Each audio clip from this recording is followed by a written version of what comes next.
Terima kasih Anda masih bersama Temanggung TV. Pemirsa, masyarakat Parakan mengusulkan Kiai Haji Subki untuk diangkat menjadi pahlawan nasional. Usulan ini didasarkan pada peran beliau dalam membina spiritual para pejuang serta mendorong pergerakan Laskar Islam pada masa perlawanan terhadap penjajah di era revolusi kemerdekaan. Usulan ini muncul dari tokoh masyarakat, ulama, dan penggiat sejarah di Parakan. Kiai Haji Subki dikenal sebagai tokoh ulama yang membina semangat juang para santri dan pemuda dalam pergerakan Laskar Hizbullah, Sabilillah, dan Barisan Muslim Temanggung pada masa revolusi fisik tahun 1945. Kiai Subki juga dikenal masyarakat sebagai tokoh yang menyepuh dan memberikan spiritualitas melalui bambu runcing yang kemudian menjadi simbol semangat perlawanan rakyat.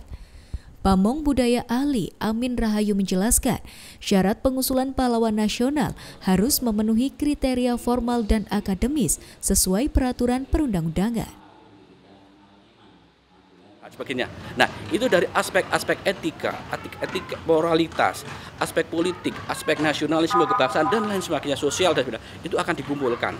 Manakala memenuhi persyaratan yang diatur dengan undang-undang tentang penghargaan itu, maka ya tidak ada salahnya pemerintah menetapkan dia sebagai pahlawan.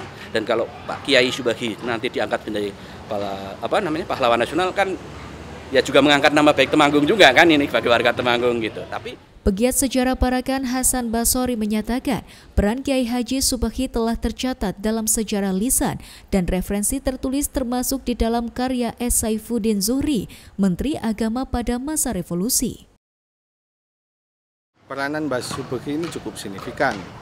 Kita tahu di dalam referensi di jaringan ulama Keduraya ini juga punya peranan penting. Bisa dilihat di karyanya Pak Saifuddin Zuhri, Menteri Agama ketika itu, dan juga jaringan ulama Kedu secara oral history, ya, secara lisan gitu.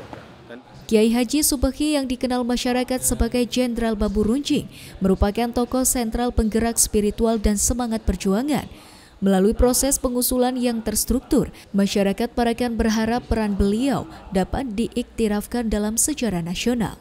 Tim Liputan Temanggung TV.